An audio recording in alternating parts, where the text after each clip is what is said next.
Amen. Praise the Lord. Puri po ating dakilang Diyos. God bless you po sa ating pong beloved Almeida family. At minamahal, tayo po ngayon ay dadako na po sa napakahalaga pong bahagi po natin pong banal gawain, ang pakikinig ng banal sa atin ng Diyos. At buong pagkakataon na po ay binibigay ko sa ating beloved ordained preacher, Brother Boy Kaluya. Amen.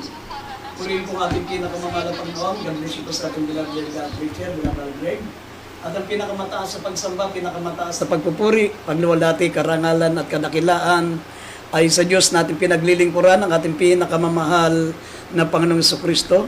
Patuloy po natin inaalala mga di malilimutang aral natin beloved Pastor Evangelist Wildy Estrada Almeida at ating beloved Assistant Pastor Lina C. Almeida. At puso po kami nagpapaabot ng malugod na pagbati sa lahat po ng mga beloved children, the Almeida family, sa mga po mga manugang natin beloved pastor, sa ating mga minamahal mga kapwa manggagawa, Luzon, Visayas, Mindanao, mga kapatiran natin, maging sa iba't ibayong dagat, mga kapatiran natin sa ibang bansa, sa lahat po ng mga minamahal natin mga kapatiran, patuloy na sumusubaybay po sa ating banal na gawain. Kumusta na po kayo dyan? At kindly, mga minamahal, makisa po tayo, manalangin po tayo pang abutin ang ating dakilang Diyos, ano man po ang inyong mga kahilingan, ano man ang inyong mga pangailangan, sama-sama natin idalangin sa ating dakilang Diyos. Manalangin po tayo. Opo, dakil at mapagpala po naming Ama Diyos na mga pangyarihan sa lahat. Minsan pa malapan humingi kami ng kapatawaran sa aming mga pagkukulang, sa aming mga kamalian, sa aming mga pagsalangsang, patawarin mo po kami. Igawad mo po yung masaganang pagpapatawad, gawin mo kaming karapat-dapat, malapang magdala ng banal at sagradong salita.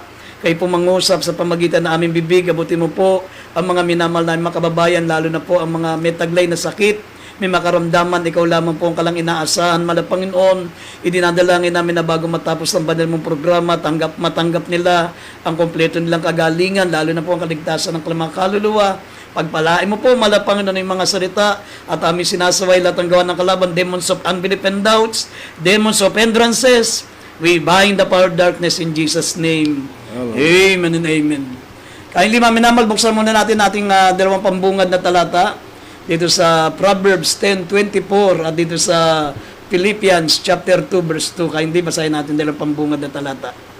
Basahin po natin sa Aklat ng Kawikaan, Kabanatang 10, ang talatay 24, ganitong pagkasabi: ang takot ng masama ay darating sa kanya, at ang nasa ng matuwid ay pagkakaloob.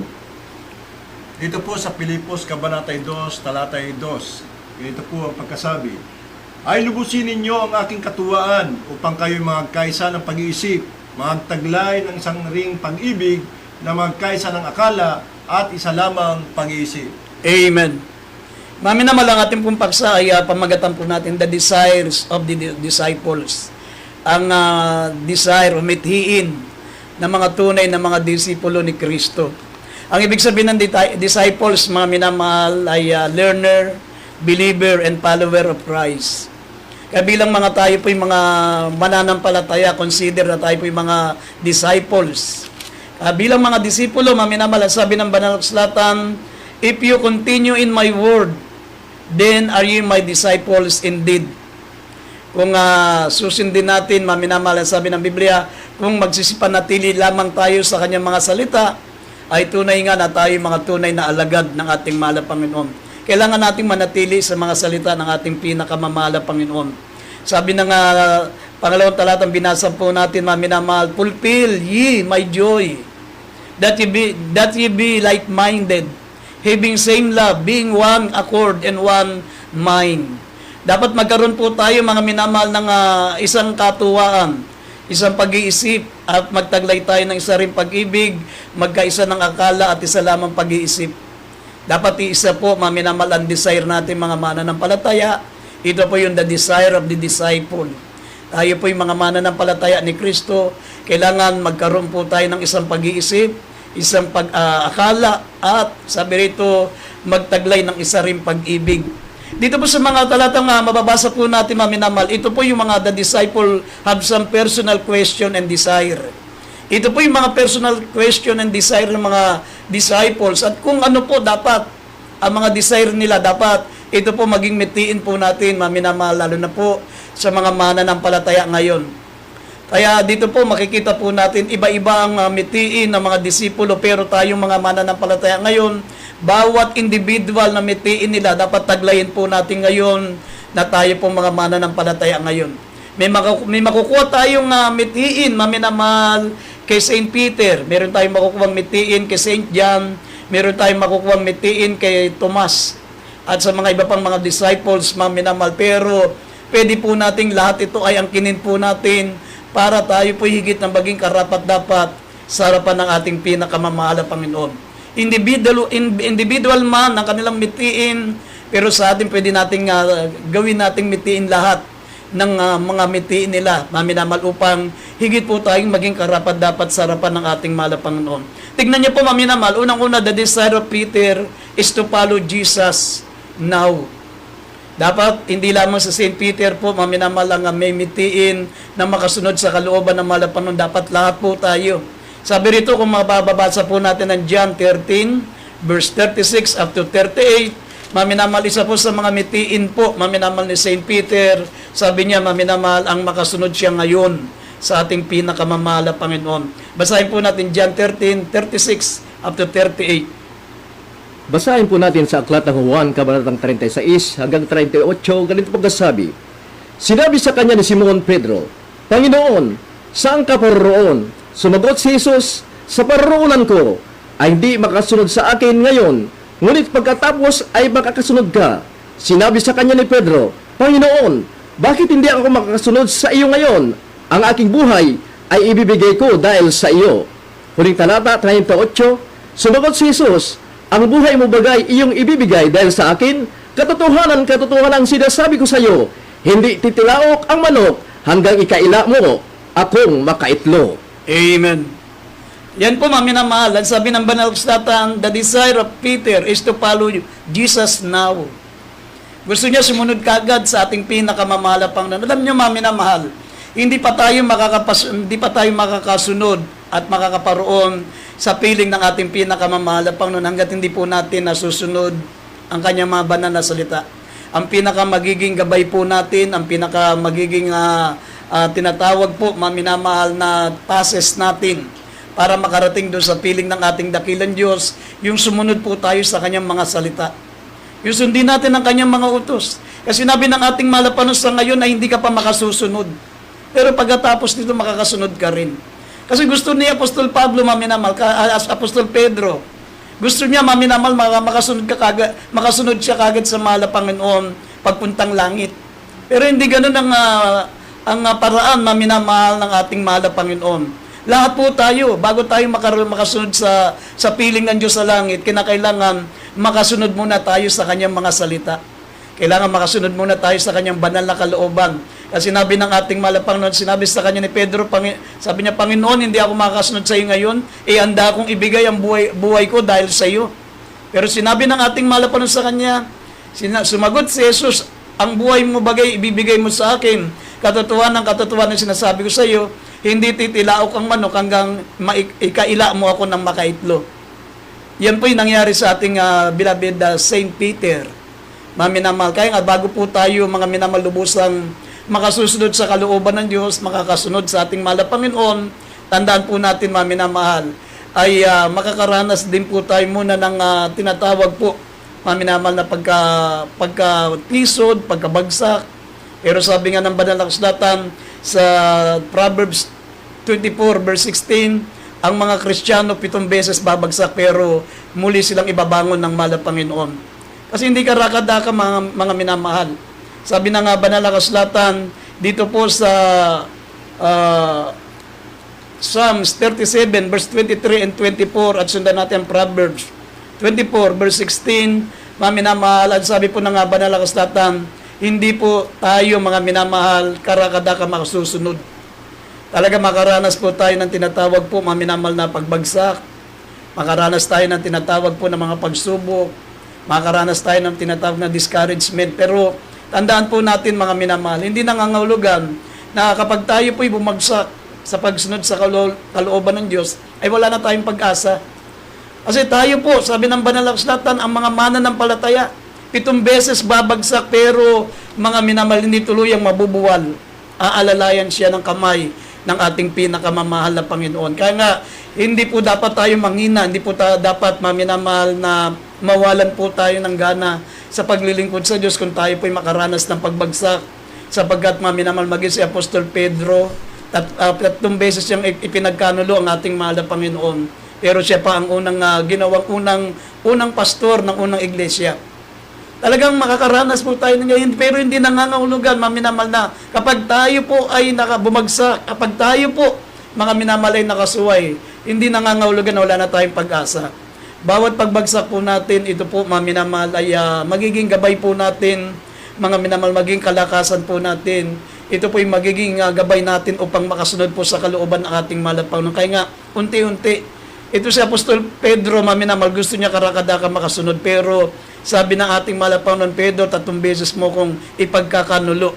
Mga minamahal, din po yung nangyari. Kaya sabi rito, kung mababasa natin ang Psalms 37 verse 23 and 24 at Proverbs chapter 24 verse 16, mga minamahal, ang mga mananampalataya, minsan makaranas po tayo ng 7 beses na pagbagsak. Hindi ko sinabi, mga minamahal, na kailangan natin maranasan 7 beses tayong babagsak. Hindi po. Ang sinasabi ko po rito ayon sa banal na kasulatan, ang ating dakilang Diyos, maminamalagi po may ibinibigay na chances. May binibigay po sa ating pagkakataon na kung tayo'y babagsak, maminamahal, meron po laging naalalayan lagi tayo ng ating mahal na Panginoon. 7 beses man tayong makaranas ng pagbagsak, hindi tayo tuluyang pababayaan ng ating mahal na Panginoon. Ang sabi rito, basahin natin Psalms 37 verse 23 and 24, dito sa Proverbs 24:16, kaya hindi basahin natin. Dito po sa awit, Kabanatay 37, talatay 23 at 24. Ang lakad ng tao ay tinatag ng Panginoon at siya'y nasasiyahan sa kanyang lakad.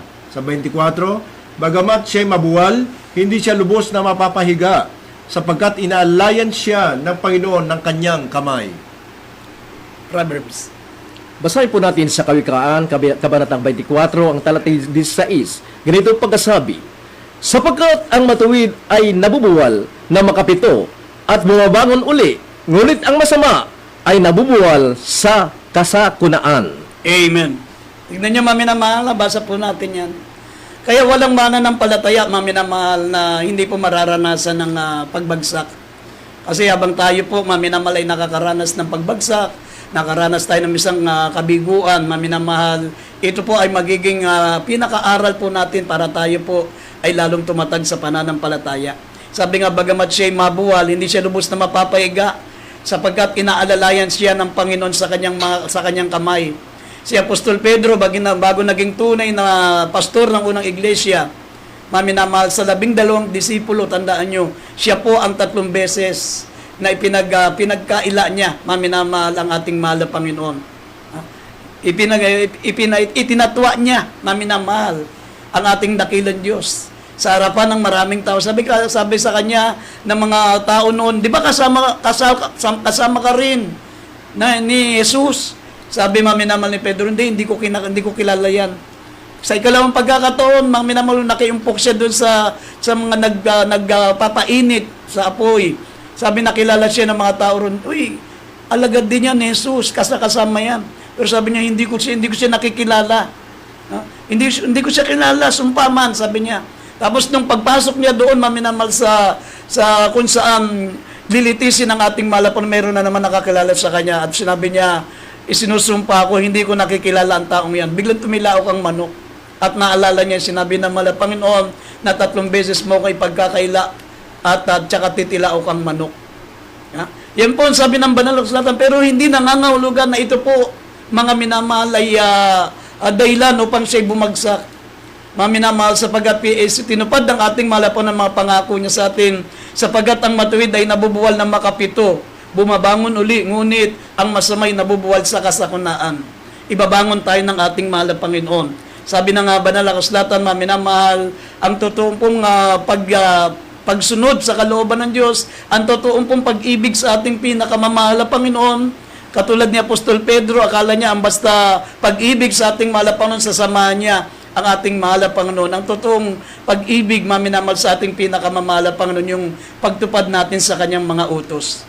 At sabi rito sa 1 John 5 verse 3, sabi po rito minamahal, ang pag-ibig natin sa ating dakilang Diyos ay ito pa rin natin ang kanyang mga utos. Basahin na 1 John chapter 5 verse 3. Dito po sa unang Juan, Kabanatay 3, Kabanatay 5, talatay 3. Sapagkat ito ang pag-ibig sa Diyos, na ating tuparin ang kanyang mga utos, at ang kanyang mga utos ay hindi mabibigat. Amen.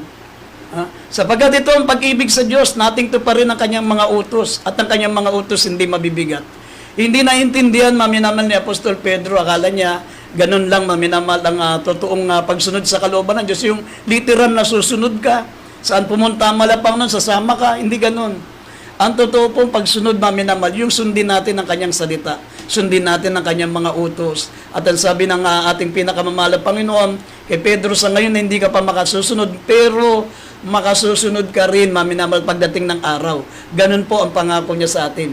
Darating ang araw, maminamal, hindi lamang tayo makakasunod sa utos ng ating mahal na Panginoon, kundi mararating din natin kung saan naroon ang ating pinakamamahal na Panginoon.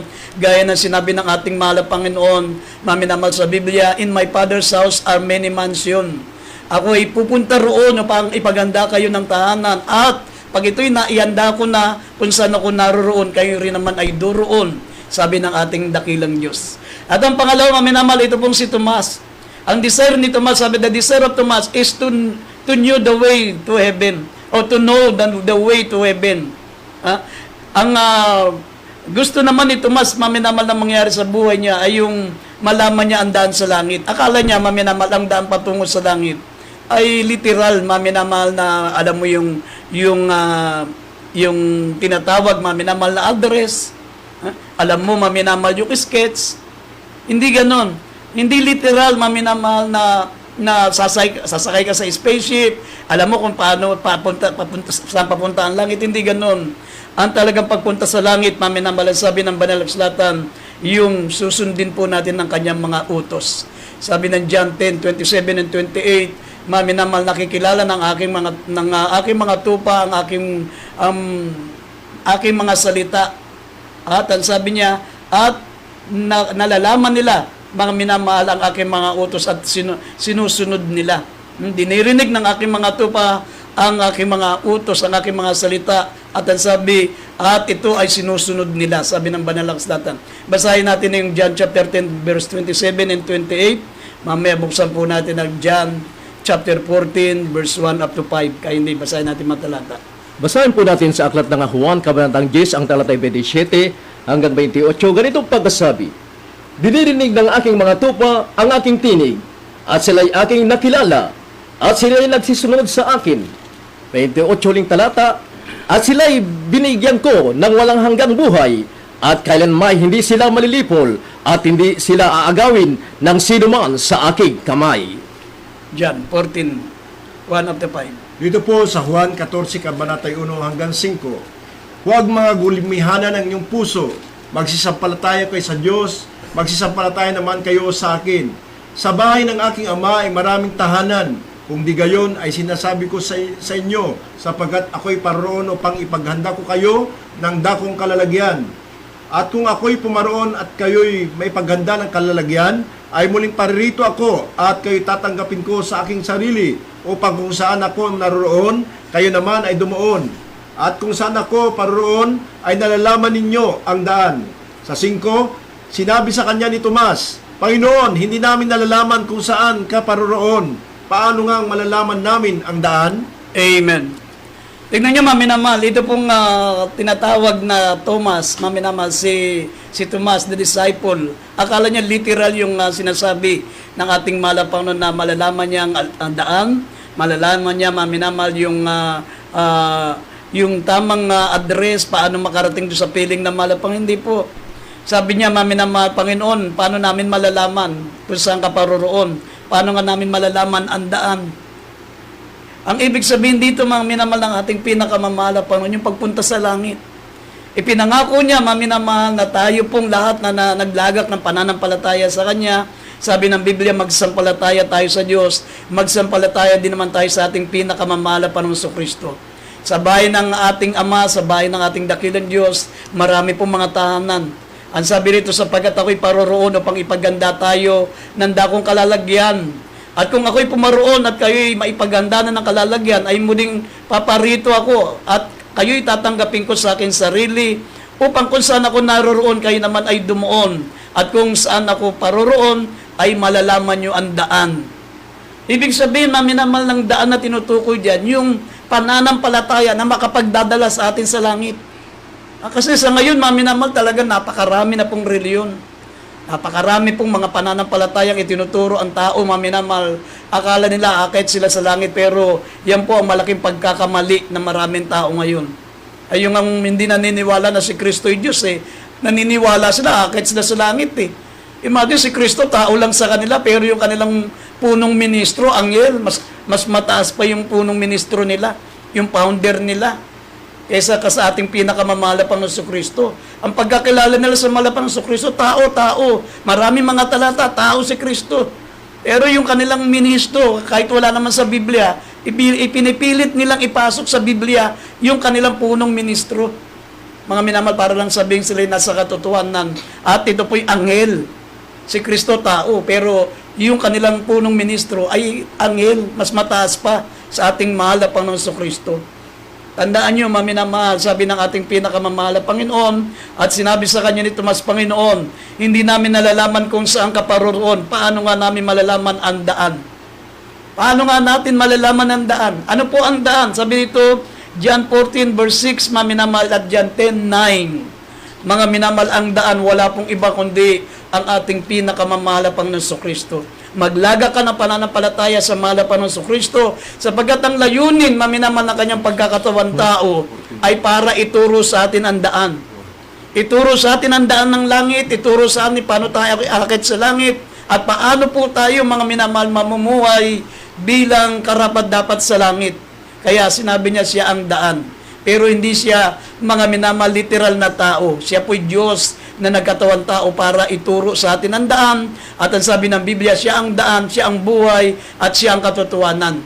Sabi rito, basahin natin ng John 14:6 at dito sa John 10 verse 9. Siya rin po ang pintuan sa langit. Basahin natin. Basahin po natin sa aklat ng Juan, Kabanatang 14, ang talatay 6. Ganito po ang pagkasabi. Sinabi sa kanya ni Jesus, ako ang daan at ang katotohanan at ang buhay. Sino man ay hindi makaparoon sa Ama, kundi sa pamamagitan ko. Dito po sa Juan, Kabanata 10, talatay 9. Ako ang pintuan, ang sinumang taong pumasok sa akin ay siya'y maliligtas at papasok at lalabas at makakasumpong ng pastulan. Amen. Mga minamahal, ang daan sa langit, ang paraan para tayo makarating sa langit, sabi ng Biblia, mga minamahal, ang pananampalataya sa ating pinakamamahal na Panginoong Kristo. Paano ka aakit sa langit, mga minamahal, kung hindi mo kikilalanin si Kristo ang Diyos na ating tagapagligtas? Sabi ng Titus, chapter 2, verse 13, looking for the blessed hope, the glorious appearing of our great God and Savior, Jesus Christ. Si Kristo po ang Diyos, mga minamahal. Siya ang daan, siya ang buhay, siya ang katotohanan. Walang makakapunta sa Ama maliban sa Kanya. Walang makakarating sa langit maliban, mga minamal, paniwalaan natin na si Kristo po ang Diyos, mga minamal na nagkatawan tao. Sabi niya, ako ang pintuan, ang sinumang taong pumasok sa akin, siya'y maliligtas, papasok, lalabas, makasusumpong ng pastulan.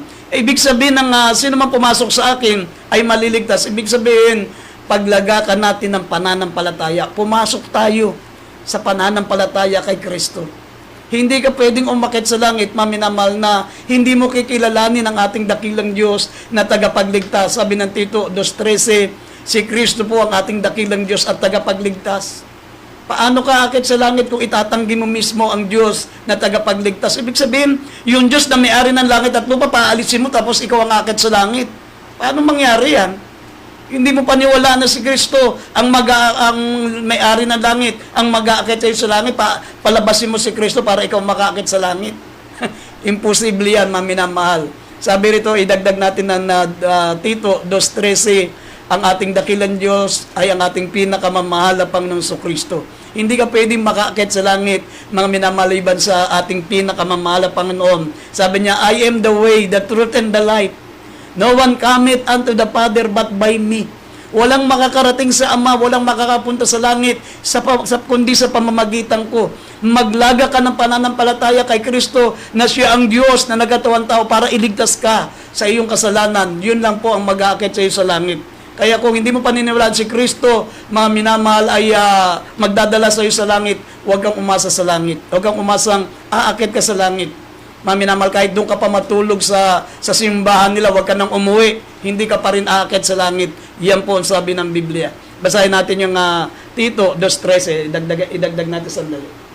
Basahin po natin sa aklat ng Tito Kabanatang 2, ang talatay 13, ganito ang pagkasabi. Nahintayin niya ang mapalad ng pag-asa at ang pagpapakita ng kalawatian ng ating dakilang Diyos at tagapagligtas na si Hesus Kristo. Amen. Malinaw yan, maminamahal ang ating dakilang Diyos na tagapagligtas, ang ating pinakamamahal ang Panginoon Kristo. Siya po yung nagkatawan tao. Bakit kailangan magkatawan tao ang ating pinakamamahal ang Panginoon Kristo? Maminamahal, sabi po ng Hebrews 9:22, without shedding of blood is no remission of sin. Kung hindi magkakatawan tao ang ating mahal na Panginoon Kristo para maging handog sa ating mga kasalanan, sabi ng Biblia, walang kapatawaran ng ating kasalanan. Lahat tayo pupunta sa impyerno. Pagkatapos ng impyerno, tatapon tayo sa dagat-dagatang apoy. Sa madaling salita, mga minamahal, isinakripisyo ng ating dakilang Diyos na tagapagligtas ang kanyang buhay, ang kanyang sarili. Sabi ng Biblia, 1 Timothy 3:16, God was manifest in the flesh. Siya yung nagkatawang tao para iligtas tayo sa ating mga kasalanan. Yan po, maminamahal ang pangalawang desire. Maminamahal ni Philip. Ang sabi niya, maminamahal, the desire ni Tomas. The desire of Tomas is to know the way of heaven. Ang desire ni Peter, maminamahal, the desire of Peter is to follow Jesus now. Gusto niya karakadaka, masunod niya yung kalooban ng malapon. Pero meron pong process yan, may mga proseso yan. Bago tayo makasunod, maminamahal, makaranas tayo ng pagbagsak, makaranas tayo ng pagsubok, makaranas tayo mga minamahal ng paglilinis bago natin marating ang langit. Hindi po karakadaka na gusto ni Pedro na karakadaka makasunod kagad siya doon sa langit. Hindi ganun, may proseso yan. Talagang lilinisin tayo ng ating dakilang Diyos. Dito naman, maminamahal, the desire of Philip, sabi is to see the Father. Sabi rito, John chapter 14, verse 8, basahin po natin, maminamahal, ang mga talata, at hanggang 9. Basahin natin ng John 14, 8 and 9. Dito po sa Juan, Kabanatay 14, talatay 8 hanggang 9. Sinabi sa kanya ni Felipe, Panginoon, ipakita mo sa amin ang Ama, at sukat na ito sa amin. Sa 9, sinabi sa kanya ni Jesus, malaon ng panahon ako'y inyong kasama at hindi mo ako nakikilala, Felipe. Ang nakakita sa akin ay nakakita sa Ama. Paanong sinasabi mo, ipakita mo sa amin ang Ama? Amen. Yan po naman, maminamahal ang desire ni Philip. Kung titingnan nyo, maminamahal, bawat isa sa kanila, may kanya-kanyang mga desire. Si Peter, maminamahal yung nabasa po natin, maminamahal si Tomas, ngayon ay si Philip. The desire of Philip is to see the Father. Sabi niya, Panginoon, ipakita mo sa amin ang Ama, sukat na sa amin. Pero sinabi sa kanya ni Jesus, malaon ng panon ako inyong kasama, hindi mo ako nakikilala, Felipe. Ang nakakakita sa akin ay nakakakita sa Ama. Paanong sinasabi mong ipakita mo sa amin ang Ama? Mismo si Philip, maminamahal, hindi niya kilala ang ating mahal na Panginoon Diyos nung mga minamahal na katawan taong ating mahal na Panginoon. Hindi niya alam, yung kaharap niya, yan mismo ang Diyos na nagkatawan tao. Kaya sinabi niya, malaw ng panon ako inyong kasama, hindi mo ako nakikilala, Felipe. Ang nakakakita sa akin ay nakakakita sa Ama. Paano sinasabi mong ipakita sa amin ng Ama? Kasi ang Diyos, maminamahal, Espiritu. John 4:24, hindi mo talaga makikita ang Ama, hindi mo makikita ang Diyos. Espiritu po ang kanyang nature. Pero sabi ng 1 Timothy chapter 3 verse 16, great is the mystery of godliness. God was manifest in the flesh. Ang Diyos ay nagkatawan tao. Kaya nga, nung nagpakita, maminamahal, si Hesus Kristo sa mga alagad, yan na po ang God the Father, maminamahal. Kaya, nung nagtanong si Felipe, mga minamahal, sinabi niya, Panginoon, ipakita mo sa amin ang Ama. Ang sagot sa kanya ng Panginoon, malaong panon ako'y kasama mo. At hindi mo ako nakikilala, Felipe. Ang nakakakita sa akin, nakakakita sa Ama. Paanong sinasabi mong ipakita mo sa amin ang Ama? Hindi niya alam, maminamahal, na yung kausap niya, yung kasama niya, yung napako sa krus, yan po mismong Ama sapagkat mga minamahal ang Diyos ay nagkatawang tao. Kasi hindi mo may papako ang Espiritu eh. The nature of God is Holy Spirit eh. Holy Spirit the nature of God eh. Kailangan magkatawan tao siya para mga minamahal mayroon pong maging sakripisyo sa ating mga kasalanan. Kasi hindi na ipapako ang Espiritu. Kaya siya ay nagkatawan tao. Sabi ng Hebrews 9:22, without shedding of blood is no remission of sin. Kung walang pagkabuhos ng dugo, ay walang kapatawaran ang ating mga kasalanan. Kaya kung mababasa po natin dito, John 1, verse 1, verse 3, at talo natin ng 10 hanggang 12, mababasa po natin yung nagkatawan tao, minamahal ang ating pinakamamahal na Panginoong Kristo, siya po ang Diyos. In the beginning was the Word was with God, and the Word was God. At sabi sa verse 3, ang Diyos ay nagkatawan tao.